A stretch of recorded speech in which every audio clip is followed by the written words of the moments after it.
So today I want to talk about the iPad Air 4 and why it's still a terrific buy in 2025, because if you're not too fussed about having things like Apple's per applications or Apple Intelligence, this does everything one needs from an iPad and is usually available for sub $250 on the used and refurbished market, and that makes it a great deal even today. Beginning with the design, there's really nothing special here, but fun fact, the newer M1, M2 and M3 iPad Air all share the same design, and I don't blame Apple for recycling the same design again and again and again because it's a practical design that works. The flat edges are easy to grip onto and of course helps accommodate the Apple Pencil, and it would be nice if the bezels were thinner, but ultimately they serve a purpose. You can still place your finger somewhere when holding the iPads. I would say the colors with the iPad Air 4 are better than the current iPad Air 3, which are surprisingly even more muted than the already quite subtle shades of the iPad Air 4. But of course, me being the boring guy, I just have the basic space grey model.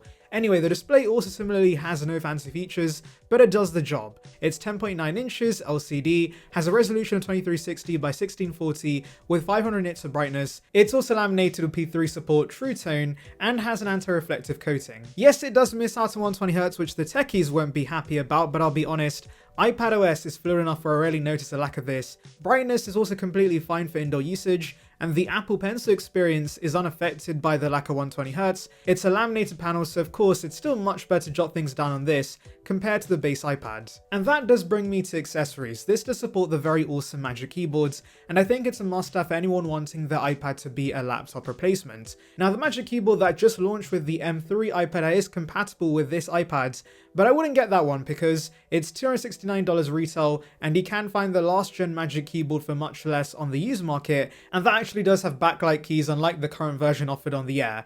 Yes, Apple's keyboard situation is messy, but a previous generation Magic Keyboards is an incredible accessory for your iPad. You know what else would be incredible? If you click that subscribe button, of course. It's free and would bring you the latest about Apple right to subscription box, so please consider it. It would be appreciated. Join the saranbyte gang now. Anyway, you also have the Apple Pencil, which is something only the iPad offers in Apple's range. This is quite useful for artwork and note-taking, of course. And whilst this iPad does not support the Apple Pencil Pro, the older second generation Pencil does the job, and similar to the keyboards, this has also become a lot cheaper over the years, and you can probably get the iPad, the Pencil, and the keyboards for around $400, which is not too shabby. By the way, I would get the second gen Pencil over the USB-C Pencil this Air also supports, since the USB-C model does like wireless charging and pressure sensitivity. Performance-wise, we have the A14 in the iPad Air 4 with 4 gigs of RAM, which is the same as the iPhone 12, and yes, that's a phone from 2020, and so some of you guys might be worried about how the performance is now, but honestly, I've had zero issues. Yes, you will miss out on things like Stage Manager and Final Cut support, but you can still use LumaFusion and Procreate on this iPad, and it handles them pretty well. And especially for a student or just an average Joe browsing the web and consuming content, the iPad Air 4 still handles everything without breaking a sweat. And yes, you will miss out on the fancy Apple Intelligence features, but honestly you can quite easily live without those AI gimmicks, and also you should still get another 2 to 3 years of iPadOS updates. Another awesome thing about the iPad Air 4 is the endurance, because guess what, when you don't have an M-series chipset and it's just the regular A14, there's not a lot that's pushing the internals in here, and so as a result, you easily get upwards of 9 to 10 hours of screen on time. Those are pretty insane numbers for a tablet, and so if you're a power user you can definitely rely on the iPad Air 4. Though do note this only is the case when the battery inside is brand new, which would be the case when buying from Apple refurbished for example, but if you go for a third-party refurbished program or a used iPad Air 4, then of course battery health and battery life may vary. Unfortunately, unlike the iPhone, older iPads don't have a battery health page, and so you're gonna have to plug this into Coconut Battery to see the battery stats.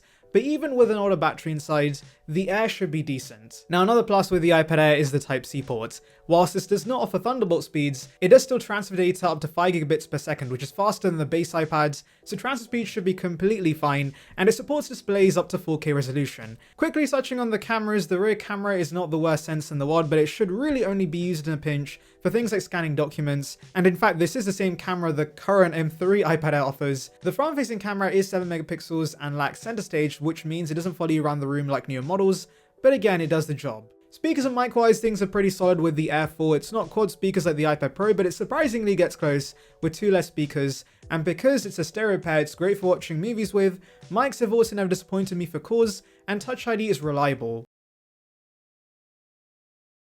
Right, so for those wondering what to expect from iOS 17, we have a bunch of new information, so let's delve into it. So most of these findings are from the Leaker 941 analyst, who was the first to tell us about the dynamic island. Connectivity-wise, we have Wi-Fi 6 and Bluetooth 5 support, which aren't the newest standards, but I've had zero issues in this department. I know storage might be a little limiting since this only offers 64 gigs of storage with the base model. Now, to be fair, if your usage is really basic and you rely on cloud storage, it's quite easy to make do with 64 gigs in my opinion, but if you do need more storage, you either have the option of going with the 256 gig model, or you could just buy external storage, which is the cheaper option. And that's basically everything regarding the iPad Air 4. So as I said, if you're a basic iPad user or a student on a budget, looking for an iPad they can use for school, this is still a solid choice today. Of course, I'm aware that for not much more you can find the base A16 iPads, which is more widely available, but this has advantages like a laminated panel support for the Magic Keyboards and Apple Pencil 2 support.